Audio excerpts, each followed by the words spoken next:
But cool. We are live. Welcome back, everyone, to week 3 of the Dig Route. Justin, I don't know about you, but I never imagined that we would have gotten to episode 3. And it's a history maker episode here at the Dig Route. We have our first very special guest who will be joining us shortly. I'm excited about that. Justin, how are you doing? I'm doing great, man. I'm doing great. What are we? We're in week 3 of quarantine. We're in week 3 of the Dig Route. I think it's all I think it's too perfect, man. Can't really beat it. Can't really beat it. No, but how's quarantine treating you? You doing okay? Man, I'm lucky. I love music and I play and write music, so that is keeping me very busy. If I didn't have that, I don't know what I'd do. Although, to be totally honest, I just completed a 1,000-piece puzzle yesterday. Wow. It took one day. It was a great day. Mm-hmm. I sat down for, I think, 8 hours straight and did not move. Wow. Yeah, I don't have the attention span to do that. Nor do I. I was really amazed. Absolutely. But so off air, you were telling me about an ESPN article you read. Yeah, man. So let's jump to this. So I was reading an ESPN article. What was it? Maybe Saturday, Sunday night, and it was talking about the $900 million quarterback spending spree that has gone on in the last year. And I was like, $900 million. That's an astronomical amount of money. And then I clicked on the link and I read the story a bit and got down to some charts that I found very interesting. And within the last year, it's very correct. There has been $904 million spent in quarterbacks. That's insane. That's insane. That is just like outwardly ridiculous. And when you break the numbers down, it really got me thinking, is paying a quarterback worth it? Is paying a quarterback one position, $35 million, albeit the most important position on the field, paying him more than double, almost triple what you pay any other player? That's a little crazy to me. So you're not wrong. You're not wrong. I went digging a little bit, and I started looking up all these different quarterback salaries over the past couple of years. So what really started all of this was Andrew Luck, and I think it's hilarious because Andrew Luck doesn't even play football anymore. Right. The average quarterback salary from, I'd say, 2011 to 2015 for elite quarterbacks, for Drew Brees, for Aaron Rodgers, for Peyton Manning, about $19-20 million a year. That's fair. That's fine. It's what I would expect to play my top player. Andrew Luck comes along, and Andrew Luck gets $25 million, which opens the floodgates. Which opens the floodgates for Derek Carr to get $25.5 million, which opens up the floodgates for Matthew Stafford to make $26 million, which opens up for Jimmy Garoppolo to make $27.5, which opens up for Kirk Cousins to make $28. Now, the last 4 quarterbacks I have just mentioned to you are not top-tier quarterbacks. They're like, don't get me wrong, Matthew Stafford's great. I think he's a fine quarterback. He does not deserve to be in the same breath as Drew Brees and Peyton Manning were, as I just mentioned before. So that scale has shifted in a ridiculous way. Now, the highest paid quarterback in the NFL right now is Russell Wilson at a ridiculous $33.5 million. He's kind of worth it, though. He is worth it. Russell Wilson is a very elite top-level quarterback to me, 100 million %. But you're about to pay Dak Prescott $35 million. Yeah, no, that's not. I wouldn't do it. And then who gets paid more than Dak Prescott? And then it's just going to keep elevating higher and higher and higher. And at what point? At what point is your cutoff here? Because it depends on who it is. I mean, that's how New England's been competitive for so long, is that they had Tom Brady in a cap-friendly deal where they paid him different signing bonuses. He could have made more guaranteed money, but he chose to do it in a different capacity. And he also chose to take pay cuts, which is more than fine. And it was amazing. He did not even fall. Like, he doesn't even fall in the top 15. Like, Andy Dalton made more money than Tom Brady has in the last 5 years. That's wild. Right. And look where the two teams are. So, your point is right. Absolutely. So here's my point. At what point do we stop this? I don't know. It depends on the cap too. I think that's one thing we have to put some context around here. Is the cap has gone up significantly Well, over. of course, the cap goes up increment year after year after year. Right, and that's where that extra money's coming from. Absolutely. But I also understand your point.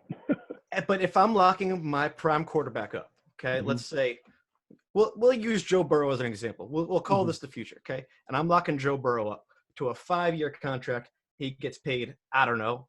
We'll give him the $35 million, okay, a year, whatever. 4 years down the line, Joe Burrow's regressed a little bit, but he's still an elite quarterback. Somebody else will come along and make more money than him. And they are not nearly as good, but they are just going to make it at more money because the market has shifted. Is that quarterback worth it? Because in the last 20 years, the only quarterbacks not named Tom Brady and Peyton Manning to win a Super Bowl were primarily rookies on a rookie contract. Not rookies, but guys on a rookie contract. Russell Wilson, rookie contract. Joe Flacco, rookie contract. Ben Roethlisberger the first time, rookie contract. Jared Goff was Flacco on a? I think he might have been on like a second contract. I don't know if he was. No, he was on like a weird transition. It was that last year. Yeah. Yeah. Okay. Last year. Because when Joe. Yeah, because then they locked him up afterwards, right? Correct. Right. Yep. Gotcha. I mean, that's a great in the Super Bowl rookie contract. Right. When you pay these guys more money, you're not seeing them again in that big game, like at all. Right. I mean, you're not wrong. You're not wrong. He hasn't made it back to the Super Bowl since he got paid. Right. That's because his money. They had to get rid of people on that defense to pay him that money. Of course. Well, he got his extension. He got from his rookie contract. He got a $20 million. He was making like $20 million after that, and then last year they locked him up to 33.5. This is his second contract. His second deal off of his rookie contract. Right. So third contract total in the NFL. Right. Which is fair. Yeah. I mean, I think that's a great point, but just because of the value of the quarterback, like if you believe in your guy, you're going to pay him whatever. And he's only worth it if he wins a title, So I just paid Jimmy Garoppolo, what, $27.5 million, and he just lost in the Super Bowl. Is that worth it? No, not yet. But he's still got how many more years left on it? Like we have to look at the contract as a whole. Like if he wins another contract, if he wins a Super Bowl, that contract is worth it no matter what. But that's our benchmark here, right? The benchmark. Yeah. Okay. If you're paying a guy I would say if you're paying a guy, an unproven guy like Garoppolo was, I think he had started 6 games or something like that. When he signed that deal. Yeah, I mean, he has to win a Super Bowl for that to be considered quote unquote worth it, at least in my eyes. Now you bring up a great point. Like I mean, the Chiefs are obviously going to re-sign Pat Mahomes, but how much money is he going to get? Pat Mahomes is going to break the deal again, 100%. Right, but by how much? I mean, Dak's probably about to get $35 million. Russell's probably going to get 38. I mean, I'm sorry, Pat Mahomes probably going to get 38. You think it's even that low? I think he's going to completely reset Deshaun Watson is about to get paid too. Like, who's to say that the Texans aren't going to say, "Hey, Deshaun Watson, you're the best player in the NFL. Here's some money." Like, this could get ridiculous. No, you're absolutely right. I mean, it's going to continue to happen. I think it's already ridiculous. Yeah, no, you're not wrong. You're absolutely not wrong. When it comes to team building, I think the four biggest positions are quarterback, I would say pass rusher, offensive tackle, and then cornerback. And in order to win, you have to be elite at no fewer than 3 of those. Like you have to have a top 10 player at those positions. And then also you have to have probably a top 10 coach. Like all of those things. So those 5 personnel people in those positions, you have to have an elite level at no fewer than 3 in order to consistently compete, in my eyes. So when it comes to the future of team building, if you pay one of those guys $30 million, like the pass rushers now are getting closer to 20, 25 million in that range. That's what Jadeveon Clowney wanted. I think he's going to get a little bit less than that. I think he's going to end up getting around 17, like 16, 17. But I mean, offensive tackles eventually are going to get to that point. Like cornerbacks are getting there. I think I think it's like 15 and a half, 16 million is the record like annually for a corner. I can tell you who's making it right now. Darius Slay just signed his contract. Darius Slay is making $16.5 million a year now. 16 and a half. Yeah, it was pretty close. 16.6. Byron Jones is 16.5. That's ridiculous. I'm sorry, Byron Jones. He's the guy who broke the broad jump record at the combine, right? Correct. Well, okay. I mean, sure. Like let's hope he lives up to that. But like that used to be quarterback money, you know. James Bradbury's making, oh my God, $14.5 million. This cornerback market just went crazy. Yeah.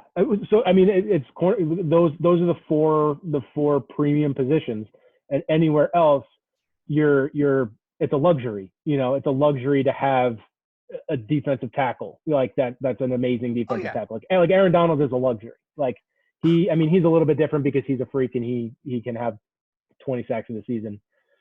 But when it comes to defensive linemen, you can find undrafted guys and just plug them in and play bodies at that position if you have an edge rusher or two. I mean, we can get to it a little bit later, but when we have like when we talk about sneaky contenders, pre-draft contenders, I have a couple, and it's because they're big they're very good at those four positions, and they have the ability to pay.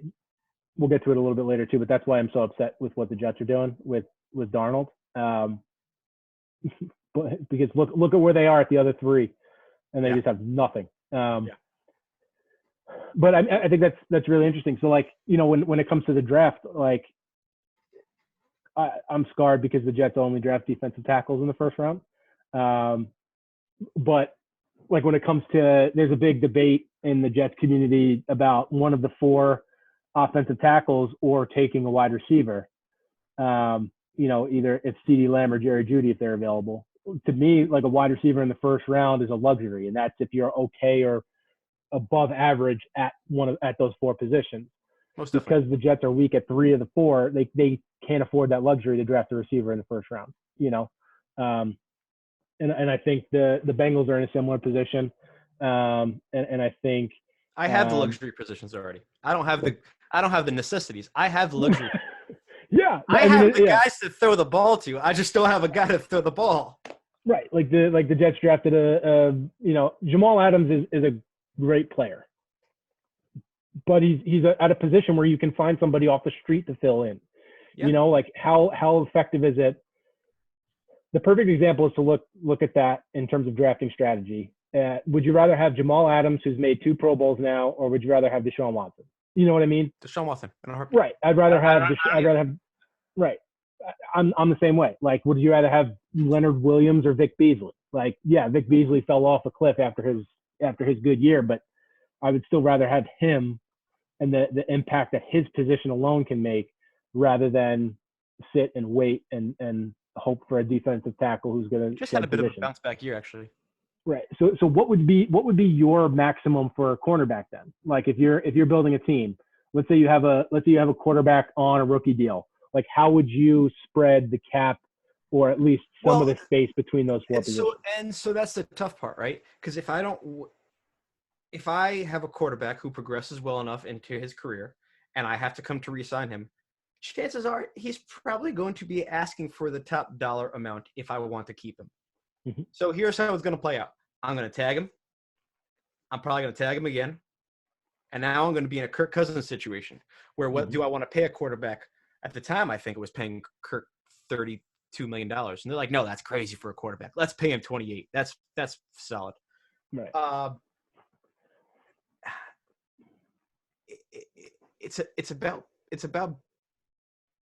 a benchmark to me, and a quarterback has to hit that benchmark. And for me, in order for me to want to pay my rookie quarterback any further or my rookie deal any further, he has to win. Mm-hmm. Now, do you mean win by win a Super Bowl or? Yeah. So now there are certain teams. So what would you do if you have a quarterback? I would not have paid Jared Goff. Okay. Just for making the Super Bowl, because he can listen to what Sean McVay is saying. I don't think not even a little bit. And the fact that he's the second highest paid quarterback in the NFL is insane. Yeah. I'll say that is not what you want in terms of cap space. And then because they're also paying Aaron Donald a crazy amount of money. Yeah, and historically, man, like I really went on like a very nice number hit spree the other day when I was looking up all this. And when you pay your quarterback this much money, your team drops off. It does. Mhm. Russell Wilson got paid. Team dropped off a little bit. Not this past contract. This past contract, they were very good, and I liked the Seahawks a lot last year. Mhm. But when he got paid after they were the Legion Boom, after they won the Super Bowl, no, they didn't make the Super Bowl again, and they were kind of dormant for a couple of years. And then they Mhm. came back, and they do. The Ravens were the same way. Joe Flacco won his ring. Yes, did they make the playoffs? Sure, but you paid a guy that didn't deserve to get paid quite yet, Mhm. and your team suffered for it. Right. Like the only reason he got that contract was he got hot over 5 weeks and led them to a championship. And it's like almost like a legacy payment, Yeah. the Flacco payment was. And look at him now. It's a fine line because if the Ravens, as good as they are in the front office historically, they got hosed on that deal. They got the ring, but what did they do in the 5 years after? Nothing really. Yeah. They. I think that's the catch-22 with it. I'm keeping the best quarterback in the league, but at what cost? Right. Because I pay Aaron Rodgers $20 million in 2011, and he hasn't been back to the Super Bowl. Mm-hmm. Yeah. So, like, what's the point here? When I can have a rookie quarterback win the Super Bowl in Pat Mahomes, only spend $8 million on him, and then why not? And I'm literally just thinking off the top of my head right now. Why not release him? And this is just all hypothetical, and try and start over and draft again. Because then you're in a perpetual rebuild. Yes. Sometimes these quarterbacks need a few years to develop, and I totally get the concern there. But there's also, if you believe in your guy, you got to give him more than just the rookie contract too. You know what I mean? And I totally get that, but he has to win to me. Right. So what is winning to you only winning a Super Bowl, or is winning a consistent show of effort? Cam Newton won the MVP, made it to the Super Bowl, lost, got paid. That was it. Right. I don't disagree with you. I'm just I'm just trying to Cam pick your brain. Is Cam Newton a great quarterback? Yeah. Was he their guy? Yeah. But like, you paid him, and you got crap. Just straight up, you got crap for it. That happened. The Steelers paid Ben Roethlisberger an egregious amount of money as well recently. They got crap. Yeah. So, what's the point? Yeah. I mean, you have to draft well at the other positions, and that's a lot to ask of any general manager. Yeah. I mean, so obviously, I think we both agree that quarterback is the most important position that you can have on a team. So, in terms of winning, so like of the 2017 and 2018 quarterback class, like what does Baker Mayfield have to show you to get a contract at that level? He's not going to get like a $35-40 million contract, I think. Says who? I don't think he's going to. But dude, everyone I just named just happened to be in a contract year and just kept getting. We're just going to keep going through the cycle. Yeah. I mean, you're right on the list, and they're breaking records, but at a record pace for what reason? That's why I'm saying it's just going to keep ballooning because Jimmy Garoppolo, I think Nick Foles. I mean, like these are benchmarks to me that the quarterback market is unreal. Ryan Tannehill. I mean, I love, but like Ryan Tannehill, really? We've already seen we've seen the peak of Ryan Tannehill, and that's because he had a 1,500-yard rusher behind him. Yeah, come on, people. Right. Like that's crazy. Teddy Bridgewater, great quarterback. I'm not paying Teddy Bridgewater $24 million a year. Is that what he got, man? About that, yeah. I don't know. You're definitely right, but I think they're almost forced to because of the contracts that the previous people got. It's like because of how the community is, and I know Drew Brees is like this. A lot of them are talking about Drew, like, why aren't you taking a break, like taking a pay cut, so that we can build around you and have more money for those folks.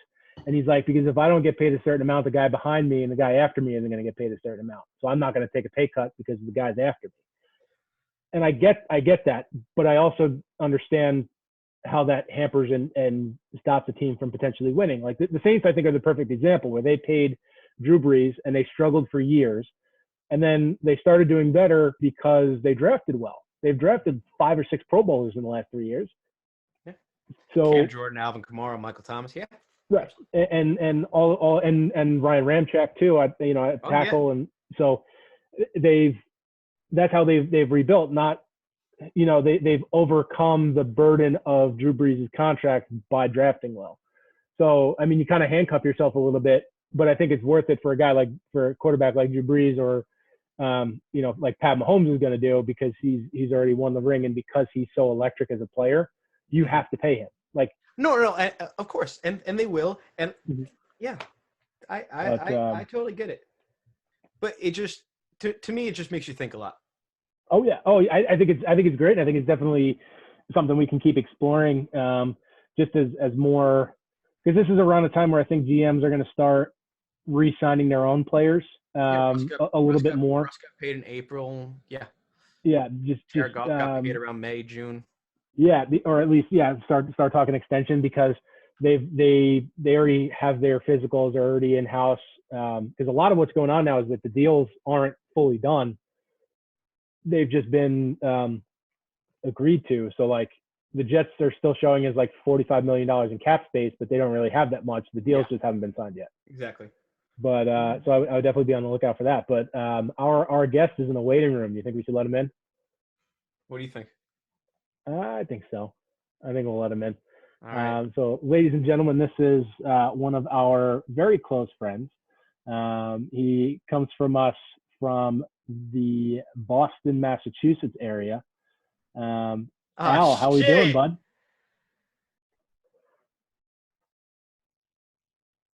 He's connecting.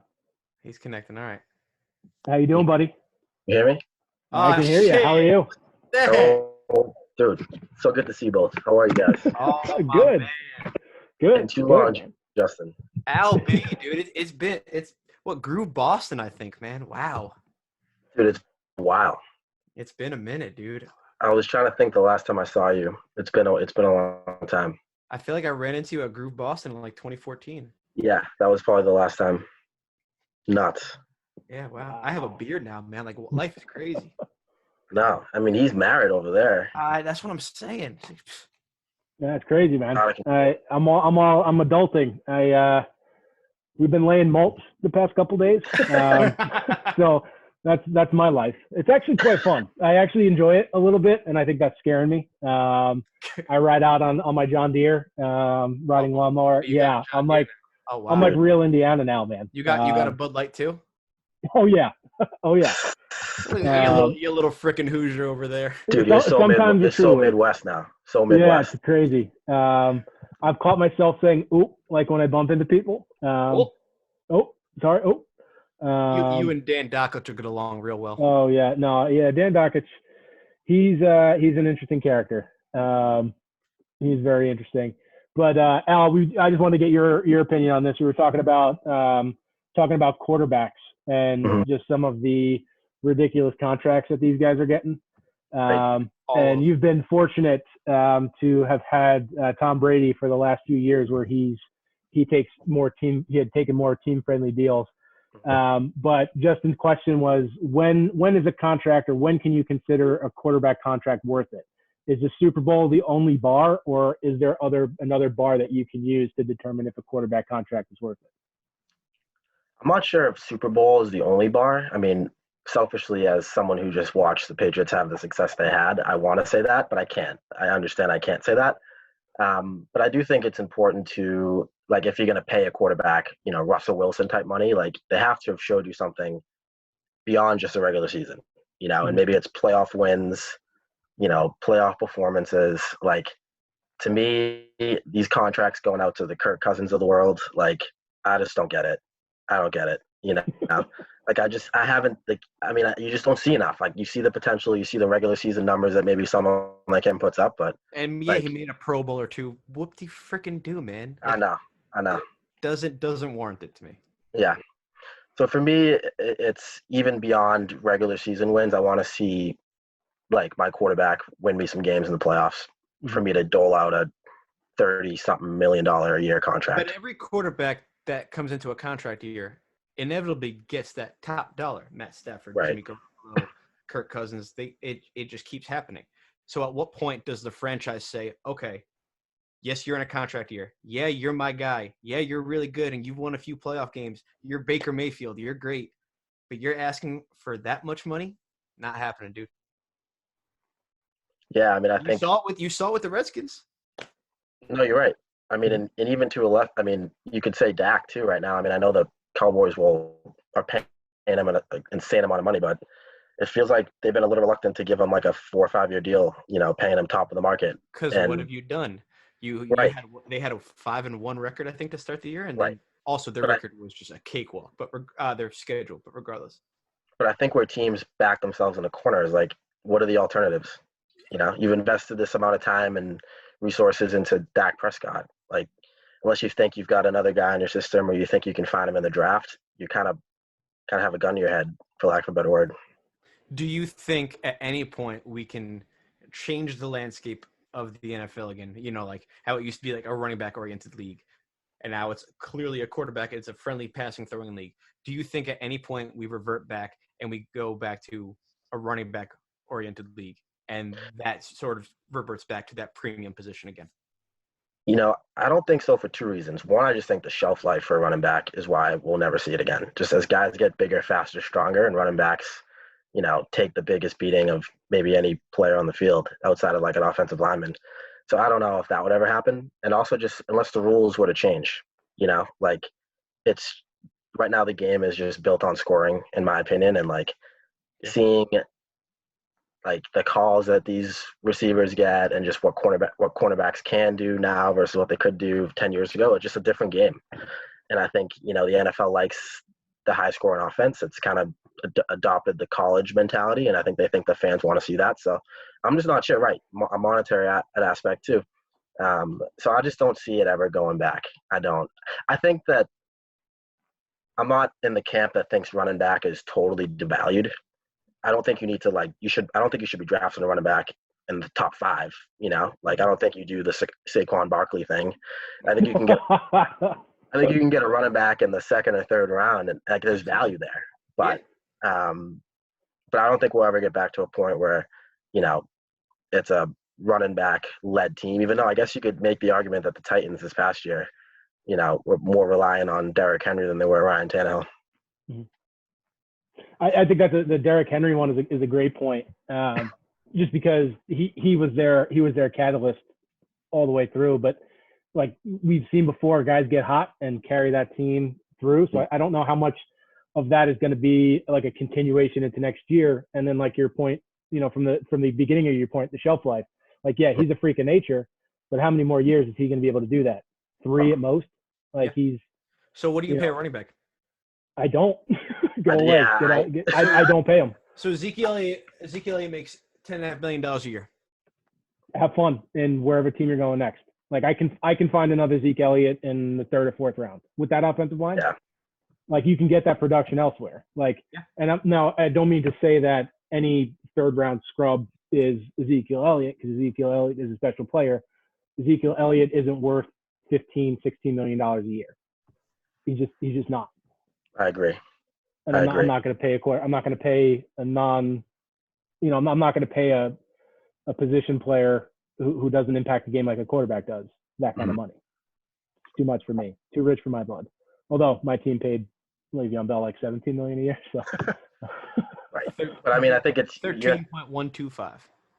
It's who Lev Bell. Yeah, that's crazy money. Still too much. I think the Jets were in a different spot, right? Like they're hungry for talent and just like to surround their young quarterback while he's not making top of the market money. Yeah, and they have that premium position already locked up.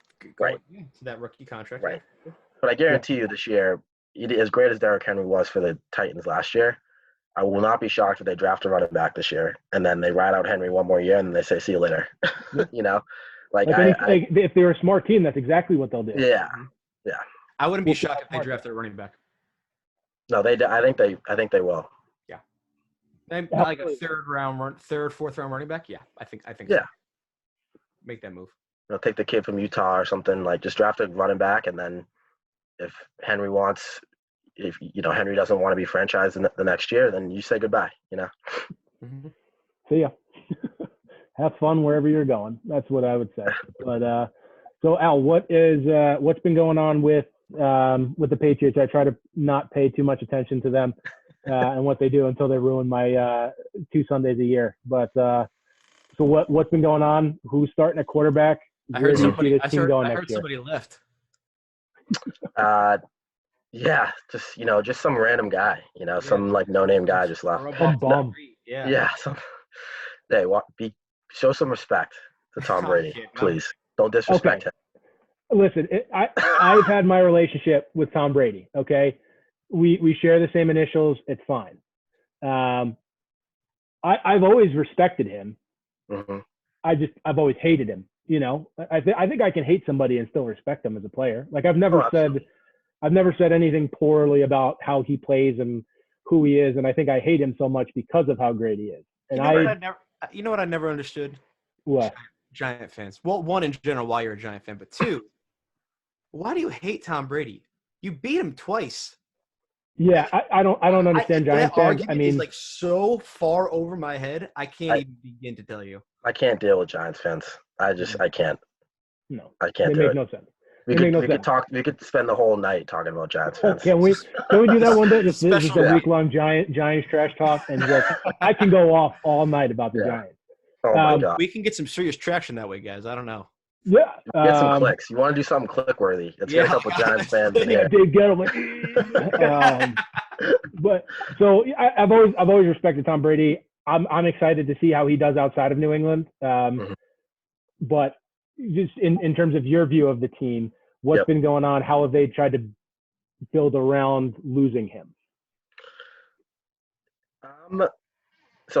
Just to give you like an overall state of Patriot Nation, I would say like people are just sad. I know that's like not a hot take, but look, I think there's people like me who understood that the time was probably now to move on from one another. I think I've said that to you, TJ, towards the end of the year. Like they were 12-4 last year, but they were not a very good football team, and I think the defense was exposed by the end of the season. Tom was frustrated all season. Like it never clicked with the young receivers. It never seemed to click with McDaniels this year. The game plans never seemed to make any sense. So to me, knowing what Brady wanted, what kind of control he wants, and knowing who Belichick is, like this was a long time coming. The past few years have been a little bit more tenuous. Mm-hmm.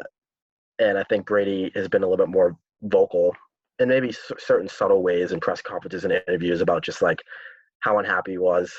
And I think where the team goes here, I think Stidham.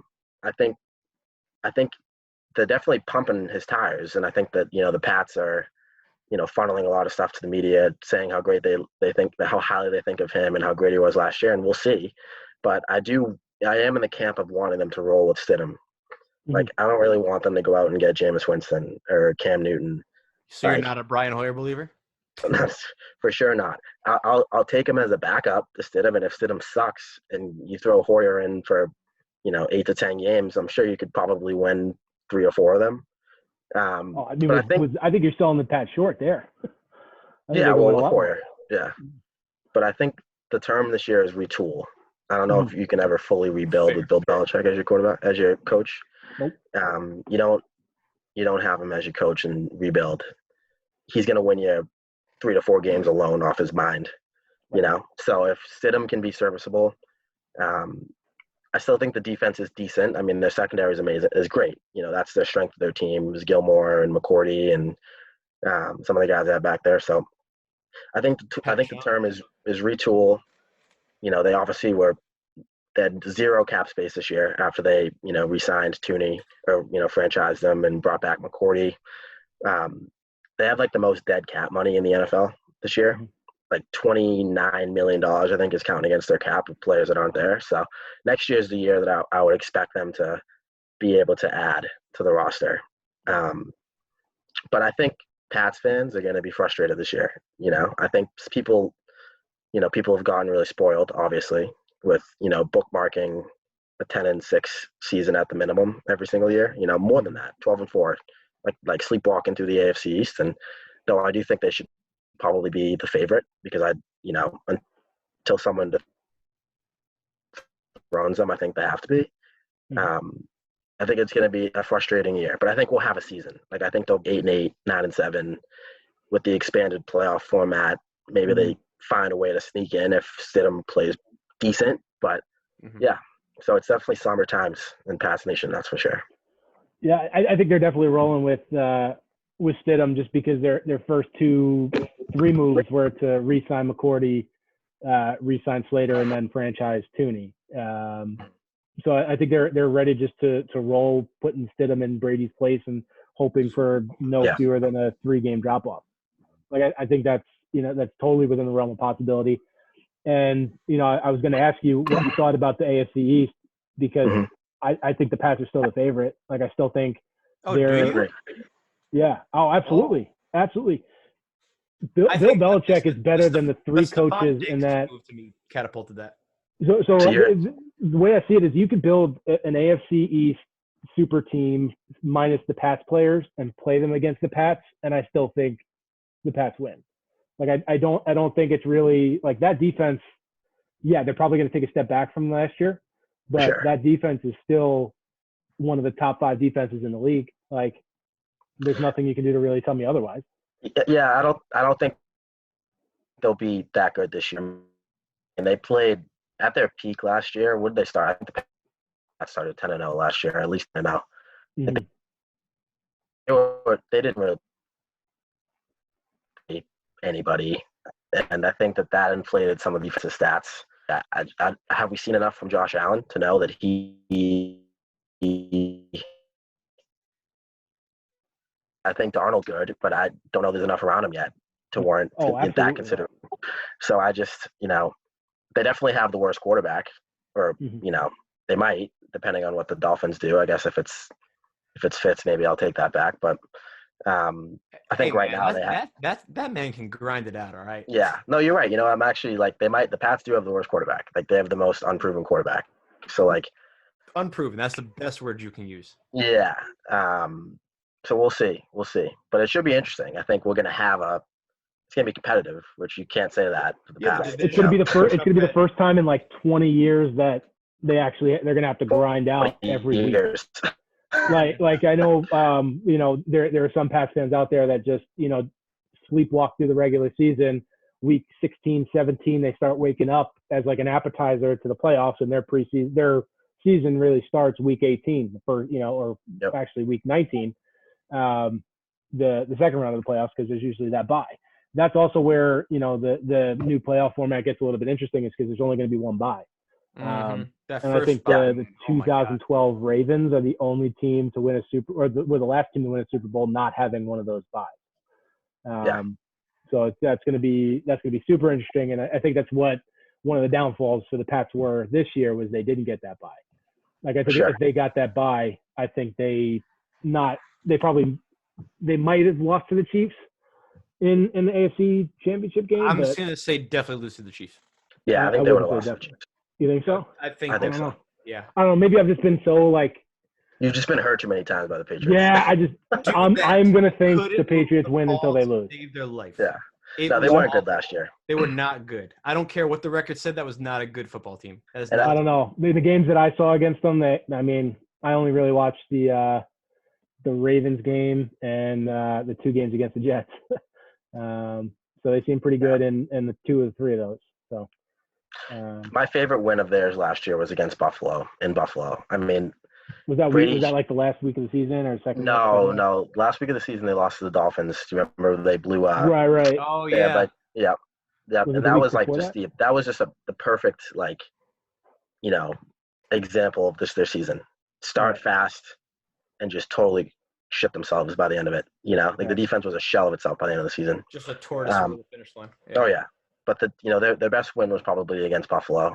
I forget what week it was, but they just grinded out a lot of wins last year. They really blew people out. I think, besides week 1, I think they beat maybe the Dolphins or maybe the Jets. I forget. Like they won by 30 points. The Jets by 30 points. A couple times. Yeah. But it just never felt right. And I think going back to Brady, He didn't go to OTAs last year. Didn't go to minicamp. Like he didn't want to put in the time with the young kids anymore. And can you blame him? No. No. But I think Plan A for the Patriots this year was to bring him back. Like I really think that Belichick thought that he would wear out Tom long enough and he would go to market and not be happy or find a fit, and he just would cave because that's what he did. Because I kind of thought the entire year that they knew that this was it.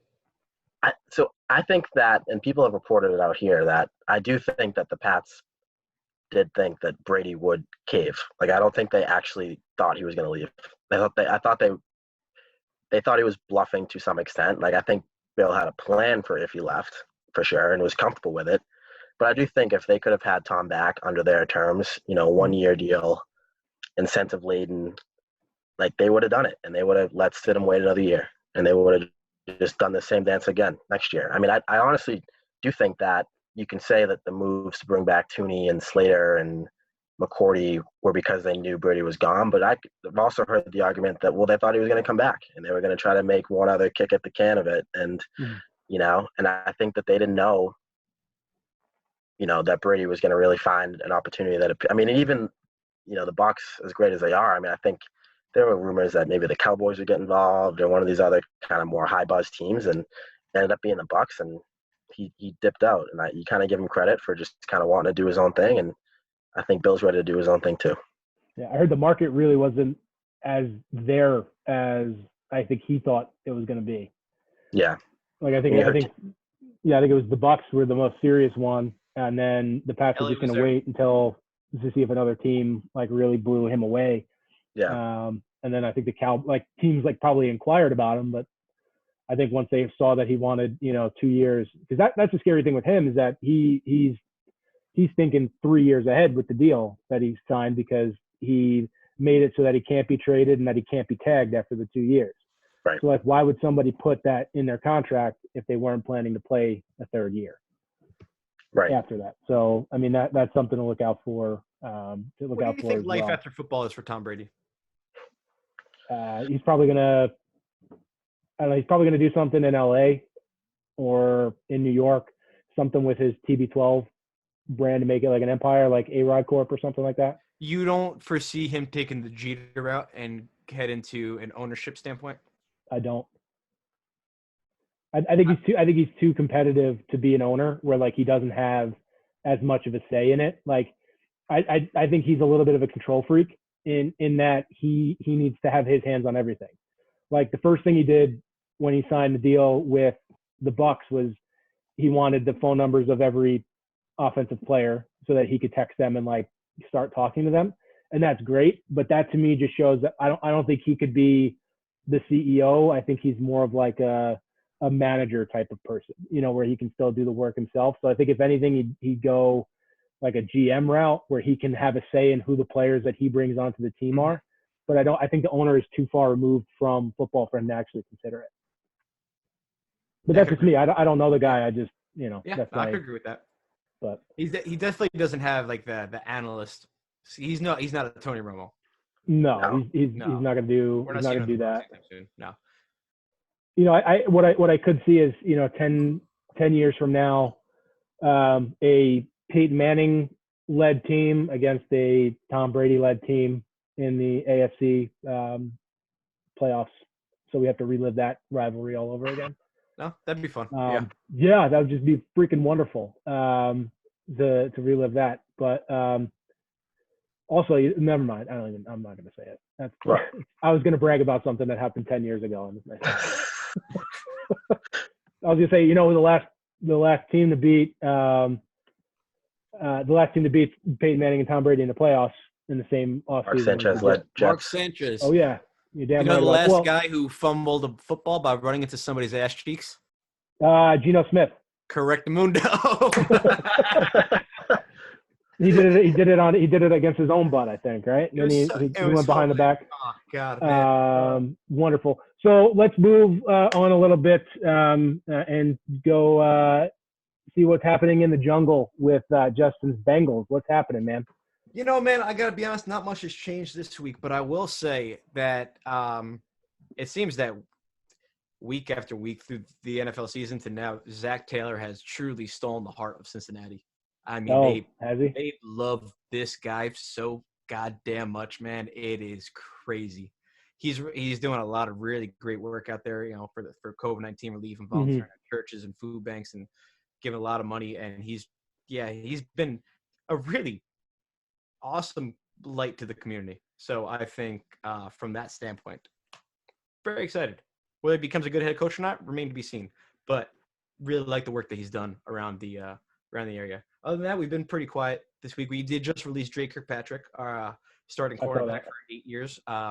Very much expected at this point, especially with the Von Bell signing and the signing of your 2 other cornerbacks this offseason. I think that kind of solidified that the door is kind of shut for Dre. Very solid NFL cornerback. Scale 1 to 10, I give him a nice 7.5. He's a fine cornerback. He's all the best. Tyler Eifert is now gone. It's a very different Cincinnati Bengal team. All of them from the last playoff game are gone, right? Except Dalton, maybe. Geno Atkins is there. Carlos Dunlap's there. Yeah. AJ. Yeah. AJ Green. Geez. Oh, Gio's still there. Giovanni Bernard. Gio Bernard. One of the most I can't believe he's still on that team. How is he still on that team? That guy goes to the Patriots, and he's James White, hands down. Oh, absolutely. I think he's so underutilized. It's crazy. I think he has such great value. I think he'll be good with Burrow. I mean, I don't know what I love run what with he him, did but with Clyde Edwards-Helaire last exactly. year. A little scat back like Gio. See what happens. Yeah. And he's tough, man. He's a tiny little guy. He got jacked up by Ryan Shazier in the playoffs. Like jacked up. Was not a. But that's a conversation for another day. But yeah, came back out and kept playing. And he's a tough little dude, man. I saw a video of your your left tackle pushing a truck. Yeah, Jordan Williams. Good, yeah, he looks good, man. He looks ready to go. Didn't play a single down last year. Had that torn labrum. So the way that Cincinnati's kind of looking at this is you got 2 first-round picks this year. You have 2019, 2020 about to play right now. He's a left tackle, correct? Will he play left tackle? Yeah, he's definitely left tackle. We just released Cordy Glenn, who barely played last year. There was a time Cordy Glenn was one of the best tackles in football. Got traded from the Bills, comes to the Bengals, and he's crap. Yeah. A lot of that, too, is probably just coaching. Like, they probably just didn't know what to do with him, or, like, he might have met. It'd be interesting to see when he was traded. Was he traded before Zach Taylor or after Zach Taylor? Before. Still with Marvin. Yeah, so that's probably what it was. Yeah. It was the like offense is different. Like, the blocking scheme could be different. So it's probably something to do with that. You go from Frank Pollock, who coached the Cowboys offensive line, to Jim Turner, who's just awful in my opinion. But that's once again a conversation for another day. And to wrap up my jungle moment right here, a really cool tweet I saw the other day was from Chad Johnson, Chad Ochocinco, who I've one of the best follows on Twitter like ever. He's amazing. And he had tweeted a screenshot that Marvin Lewis texted him, and Marvin, just checking on him, just seeing what's good, just making sure that him and his family are safe here during COVID-19.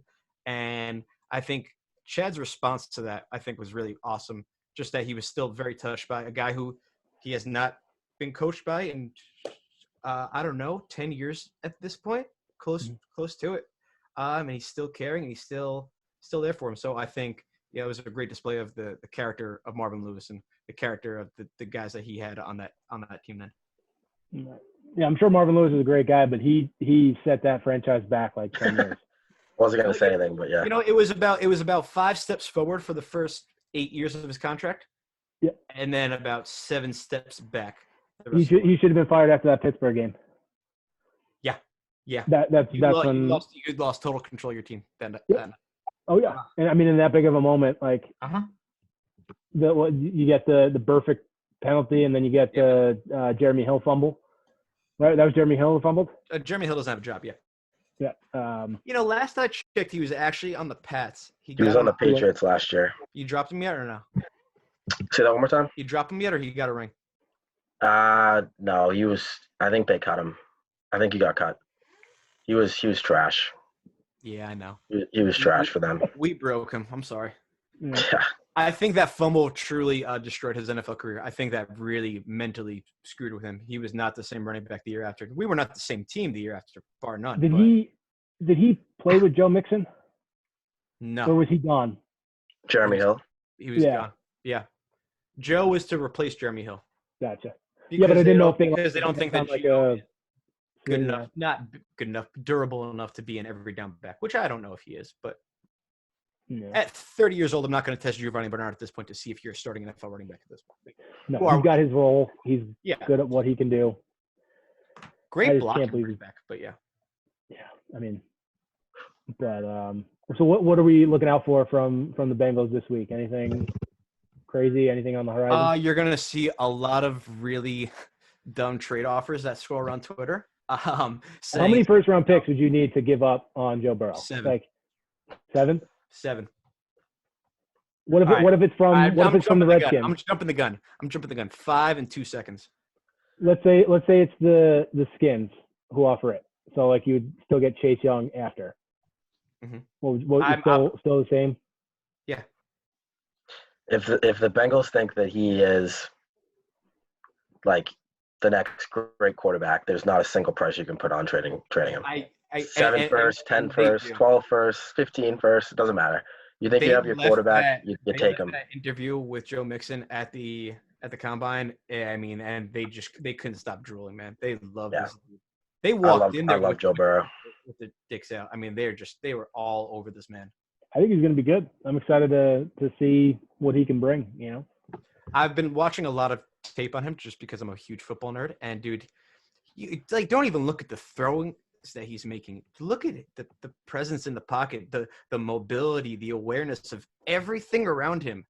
Even plays that he throws the ball away, man. It's exceptional quarterback play. It's textbook, and I'm excited personally. Oh yeah, I mean, hopefully he brings what Dalton was supposed to bring, you know, and You gets look at them the some of first these playoff throws win that at Andy least. Dalton misses over his career, man, and it's just some are in the playoffs too. Like there was a loss to the Texans. There's a really great guy. There were a lot of playoff losses with Andy Dalton. Yeah. He's a great guy I follow on Twitter, Joe Goodberry. He's a big Bengals blogger, and he will post sometimes some really heart-wrenching stuff. And one of them was a throw wide open AJ Green, minute 20 left in the fourth quarter to go up by 4 in the playoffs, and just right over his head. Just not even close, man. Yeah, he was never my favorite player, Andy Dalton. I never believed in him. I think it was the red I tried hair. to for a really long time. Yeah, I mean he's your quarterback. You got to believe in him. I think I had I'm doing a little bit of that with Sam Darnold now, but I totally get that feeling. But anything else you wanted to add, Justin? I think that's all it from me. What's going on the tarmac? So I think really the biggest thing with the Jets this week was the report that came out that CeeDee Lamb is their wide receiver 1. That comes from Matt Miller from Bleacher Report. I don't know how much I believe that, but they're not drafting a wide receiver in the first round, so it doesn't really necessarily matter. Like they're drafting one of the 4 tackles, and if they don't get one of those 4, they'll probably look at pass rusher or a cornerback. If I'm a betting man, which I'm not really, except March Madness, but that didn't happen this year, I'm going to say you get Jedrick Wills. I don't think so. I think it's Andrew Thomas or Mekhi Becton. The kid from Louisville. The mountain Becton. from Louisville. Yeah. Yeah. I'd want him if I was you. Yeah, he has the lowest floor but the highest ceiling of any of them from what I can tell. But he matches what they're looking for in offensive linemen. I guess with what Joe Douglas has been building is he wants athletic players who can play multiple positions along the line. So he fits that more than Andrew Thomas. Andrew Thomas is like a very solid prospect who can do what you need from an offensive tackle, but he's not like a game changer in any sense. Like he's going to be a steady player for the rest of his career. Like an Anthony Costanzo. Yeah, I think that would be a pretty good. He's a plug and play first day. Yeah, Yeah, he's a week one starter, and they need whatever help they can because they've been really light around building around Darnold, and I'm very upset about that. They're leaving that kid out to dry, and I hate it because what they're doing is they're setting him up to be the fall guy next year, so they don't pay him. They draft another quarterback when they finish 3-13 again this year, and then you have two quarterbacks on a rookie deal, or you're tempted to draft a quarterback and give up on Darnold. That's where I think we're going to see. If they struggle this year, I think they keep Adam Gase because he's boys with general manager. So that's what I'm scared about. I'm scared about them making Darnold the fall guy. I just have this gut feeling that he's going to have another mediocre year, and then Gase and Douglas are going to put out in the media like, oh, we're looking at another quarterback. We're looking at another quarterback, and that's going to be it. So Darnold, this is a big year for him. He has to show what he's got. Yeah. And the problem is they left him out to dry. They're like, okay, figure it out. They have a shitty head coach and a shitty offensive coordinator, and they're just like, hey, Sam, figure it out. And, hey, Sam, throw it to Brashard Perriman. Work right. it out. That's your big move. It's Brashard Perriman. That's your big offensive move. And then, you have a good receiver in Le'Veon Bell that you can put into the slot, but Adam Gase is so stubborn that he doesn't want to put his running back in the slot. He just – I don't know. He wants to use his running back to chip away because his lineman's terrible.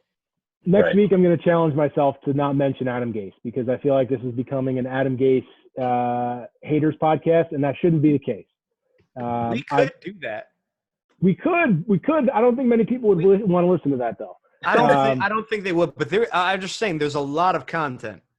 Yeah. Oh, there's plenty. Oh, believe me, I am biting my tongue quite a bit. We could have a mini series right now, the 8 years of Adam Gase, of him as a head coach, and just go down the line, man. It'll be even great. as a coordinator. No, I'm not getting into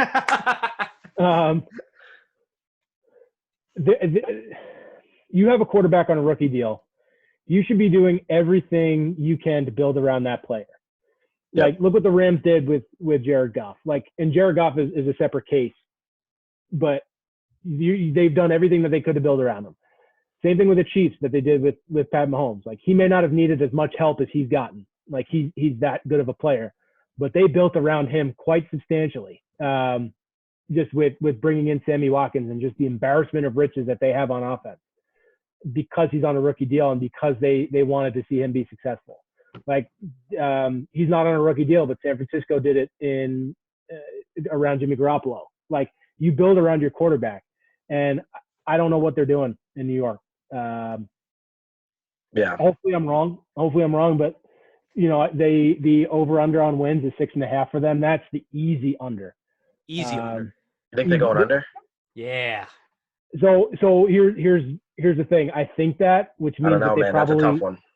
Which means they probably go 8-8 because Adam Gase he has a habit of winning games that he shouldn't win and losing games that he should. So I could see things averaging out to them finishing 7-9, 8-8. That's probably more likely than them bottoming out because for whatever reason, if you look at his win-loss record, Adam Gase has never really bottomed out. He entire career he's bottomed out. What do you mean? Well, that's what I think part of the problem is, but he really hasn't. I think the fewest wins he has, I think it was 5 and something. Miami, yeah. In Miami, I think that he went one, but he finished his last year. I think he was 7-9. He basically kept them at such a mediocre position that the owner said, "Screw this, we're tearing the whole thing down." That's how bad he is. He's such a mediocre coach that he can win you 7 games and keep you in that purgatory of mediocrity and just keep you there. Lewis. Exactly. Marvin you know my pain. Lewis. But at least Marvin Lewis made the playoffs. It's the only pain I ever knew until last year. Yeah, but at least he made the playoffs. Liked him too, right? Guys liked Marvin Lewis. Guys hate Adam Gase. Yeah. And he somehow still wins. I don't get it. Yeah. And poor Sam, he's 22 years old, but he's got to stick up for himself. He's got to play like he's not going to be here next year, which there's a very strong possibility that might be the case. It could be my paranoia, but I don't know. We'll see what happens, but I just hope that I'm wrong there, and I'm going to root for him. I'm going to take a different outlook this year. I'm going to be positive from this point forward. I'm going to be positive about the New York Jets. I'm going to change the name of your segment. Instead of On the Tarmac, it's going to be Open the Gates. Okay, whatever that means. I don't know. Adam Gase, open the gates. Okay. Play I'm on going to be positive. I'm going to be positive. Adam Gase is my coach.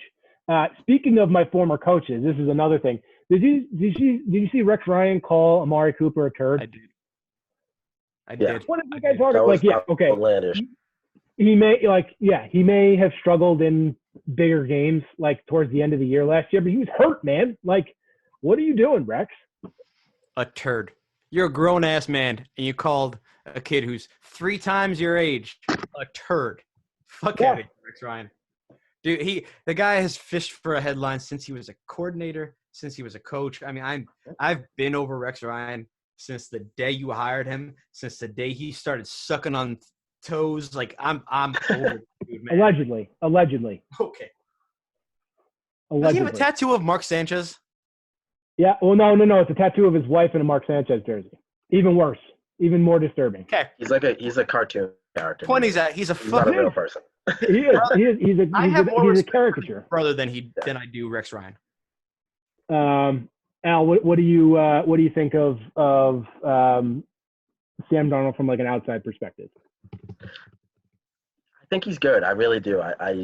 I would take him over Josh Allen easily. Mm-hmm. But I agree with your take. I just don't trust that the Jets are going to do the right thing with him.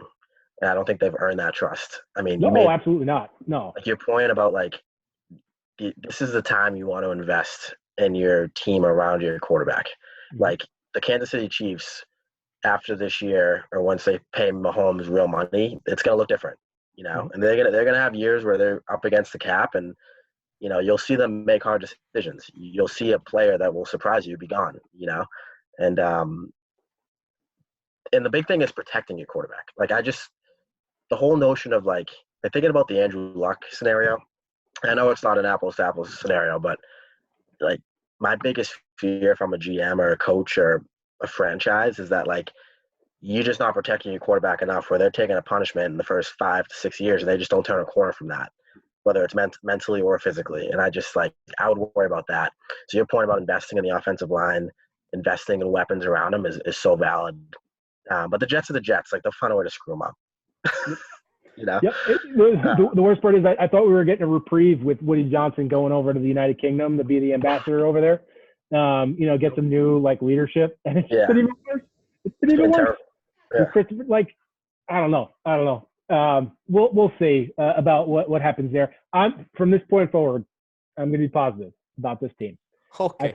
I think that has an impact. We got a long season, dude. Like, come on. They have not deserved it. I'm not gonna curse anymore. Like, come on. They have not deserved it. But I am going to be positive about this team because you can't be negative always, So I think Adam Gase is going to use last year as a learning experience, and I think he's going to bring them to 8-8. I can't wait till week 3 comes. Sam Darnold throws 3 picks, and you're gonna come in and be like, "What a great game! I love this team." Bullshit. Here's the thing. Sam is always going to be my guy. I am going to until he becomes Nathan Peterman. No, we've already. I've backed him up after the Seeing Ghost game. Like another embarrassment on national television against the Patriots. You pity the man on that one. No, I mean I'm going to be with him, until he's not on the team anymore. Like he's going to be my guy. Like I've made it so that he is my guy. I think you take the over on their wins. I might take it. I think they win more than 6.5. I do. So the stipulation there is they have to play 16 games for anyone to cash. Oh, okay, yeah. So the 6.5 number. Season, I don't know if I would take that. Right. It's probably going to be a shortened season, I think. Yeah. Though according to Donald Trump, we should prepare for the entire season. So, guys, we should just move on up. What were your first 4 words there, Justin? The first 4 words of the Trump. All right, that's it. We don't have to listen to it. Let's not get too political on this either. But Let's not. so yeah, Justin, I know there was another thing on our agenda, the sneaky contenders. I think we can get to it next week. You think we can do it next week? Yeah, I think we can get to it next week. Okay. Al, any last words for us? I got one last question for Al. I think we can wrap it up this way. Who are the Patriots going to draft? Well, I think they're going to trade out of the first round, as boring as that sounds. But I want them to take a linebacker. I'd want one of the kid Queen from LSU, Love that. Yeah. Chia-San, who won't be there, but that'd be like my dream pick. I'd love that kid. This LSU team, we didn't talk about it, but they were like one of the more likable yet dominant teams wire to wire that I can remember in a long time. I could totally agree with that. So I'll say, Queen, Chia-San, or Kenneth Murray from Oklahoma would be players that I would like to see them look at. I could get behind a safety, the kid from Alabama, McKinney. Mm-hmm. I think, adding strength to what's already a strong part of their team would work. But what I think they're going to do is trade out of it. I think they're going to move back. I really do. Because they don't have a second round pick, and Belichick just gets hard to those second round picks. Yeah, he loves them. Also, in the deepest wideout class of all time, you need one. Yeah, I think they'll definitely move back, but I don't know. They have a lot of holes. Like, no mistake about it. I mean, quarterback. Like, they'll probably draft a quarterback at some point. But like quarterback, tight end, linebacker, offensive line, you could make an argument. Like, they have holes. They have holes. Do you think they draft Thaddeus Moss? I don't want that. Maybe in like if they not first round, yeah. Supposedly tight end is shallow, right? There's not really a ton of high caliber draft prospects. There's some ones I like. There's intriguing ones. The kid from Missouri. Yeah, Alberto. I like him a lot. And he's got a little bit of like Jimmy Graham in him now, where he doesn't block, which I'm not sure that would work well on a Belichick offense. Yeah. But he can. Guy's got hands, man. He's got hands. Yeah. I mean, it'd be a cool kind of heart pick to take Thaddeus Moss, take Randy's kid, but I'm not sure what he projects in the NFL. I think he projects more as like a blocking tight end. Yeah. But he's got those genes, the foot injury too. Yeah, he's got the bloodlines. Right. Yeah. I mean, he did well in the national championship game. So. Yeah. Well, it's true. Everyone patted their stats that game. Yeah, I do want to see the Pats take a quarterback though. I do. Even if they believe in Stidham, draft a guy in, rounds 3 to 5 that you think you might like. Doing well. Huh? Yeah. I'm in the camp of you keep drafting a quarterback till you got him, Like, until you find him and you're sure 100%, you just keep going. You take one every year if you have to. So. My last question to you, Al. What is the percentage that Deshaun Watson is the Pats starting quarterback in 2021? I would love that. God, if that happens, I'm done with the NFL, man. But continue. What I'll say like would you put it at? 7%. It's not going to happen, but yeah, it's not going to happen. I can't imagine. I mean, it's Bill O'Brien, so I guess maybe you never know. But he is such an idiot. If he blows that for that franchise, he very well may. He very well might. We've talked about Bill O'Brien 3 times on this podcast now. He's an idiot. 3 weeks. Well, he's on the list, Justin. He's number 1 on the list. He's on the list, absolutely. Yeah. He is on my list. I would love that for the Patriots. It won't happen, but I'll say 7% for right now. Okay. Ask me at the end of the year. See how the year goes. I think Deshaun's pissed. I think DeAndre Hopkins. Bullshit. Yeah. Oh my God. One more time? Did you see what he said about DeAndre Hopkins? I didn't. What'd he say? He said he was like, "We love DeAndre and we thank him for everything we want, but he wanted a pay raise with 3 years left on his deal." Like, don't talk about that stuff in public, man. Like, you idiot. I feel like that's just leave it at we appreciate the DeAndre and what he's done for the organization. Just leave it at that. Right. They had beef. It was pretty noticeable. Like, there were times where they got into it on the sidelines together. I think in a couple of weeks we should go over wide receiver positional value. Yeah. Oh, absolutely. You guys should definitely do that. There's not really that much. But I would argue you can get away with mid-tier to scrub players if you have the right quarterback. But I think it's just a step above. Like $25 million or however much Amari Cooper is getting paid is way too much. Oh yeah. But, Absolutely. But yeah, we I guess we'll leave it at that. Make sure to hit like and subscribe on this video and on the other videos. Al, we thank you so much for stopping by. You're welcome anytime. And thank you all for listening. We will catch you next week. This is for Justin. I'm TJ, and we're out.